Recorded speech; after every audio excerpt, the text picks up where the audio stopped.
everyone and welcome to this how-to video. I am Fleur from the Nightingale farm and today I'm going to show you how to make a bridle for your horse. I'm going to show you the process of making this bridle that I made for Tractor. It's a very easy kind of style and it was very simple to make. It only has one layer of leather, so it doesn't take a whole lot of time.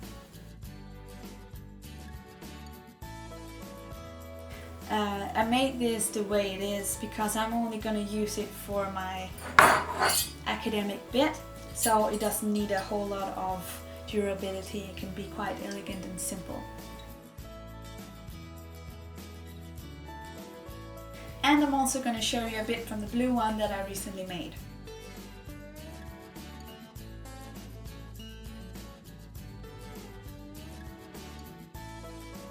If this is your first time making a bridle for a horse, I have three main things for you to think about before making the design pattern. The first one is to match the horse that you're gonna ride it with. This one is made for a draft horse stallion, so you can see it's quite sturdy and durable. Now I wanted to ride a lot with this particular bridle because I made the nose piece with side pull rings. So I needed it to be sturdy and safe for me to ride in. This is actually 2 layers of 3.5mm thick leather, and the nose part is made of 4 layers of that, so it can handle quite a lot. The second one is not to make it comfortable. Think about the design, think about the shape. It should be comfortable for both you and the horse. The third one is to measure twice and cut once. Now I'm still in the process of learning this apparently, and I think that if this is your first time you're probably gonna experience it too. It doesn't matter how good you are beforehand, you're gonna make mistakes, and leather is quite expensive, so it's just a hint.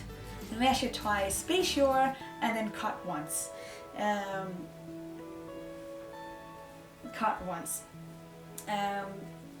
had so much trouble doing this, and it feels quite dumb, but I had so much trouble making these two branch out of the same area.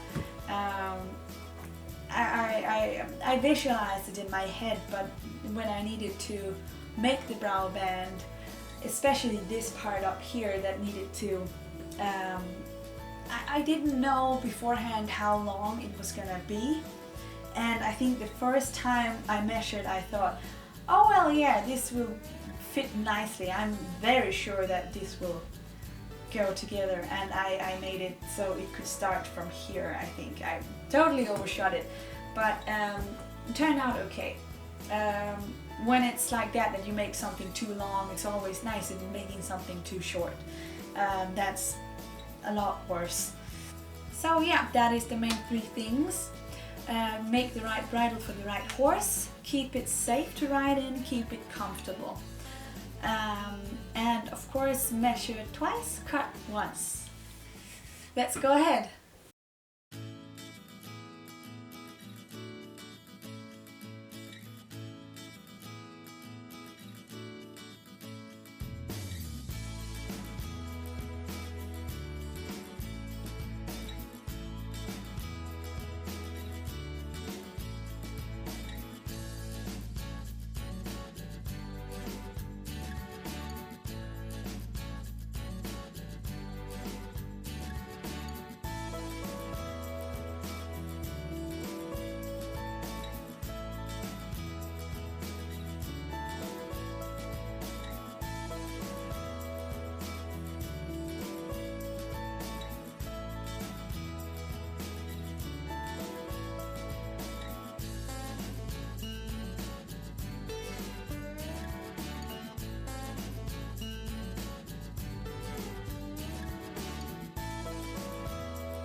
I wanted to show you up close how I make my stitching, just because that I didn't make a lot of stitches on the brown one.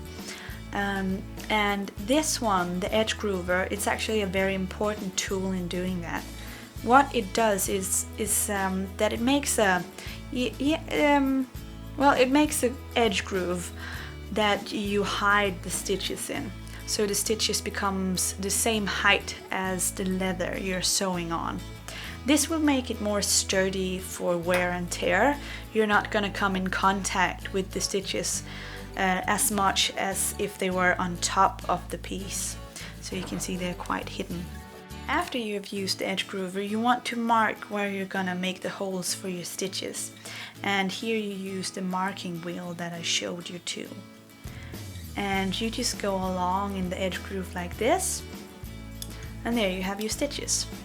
Now for the actual stitching of the bridle, I usually use a whole lot of needles because I break them all.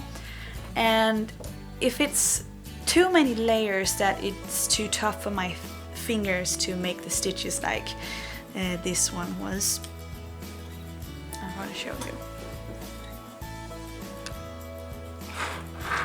There we have it, this one. That was extremely thick and hard to sew in. I'm actually gonna use whatever this is called, pliers? Is it called pliers? And I will somehow get the needle inside the stitches and press it up, and it'll come out, and I'll grab it and I'll pull it out. So a whole lot of work.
Hope this is going to be useful to you. As always, if you have any advice for me or questions, don't hesitate to write.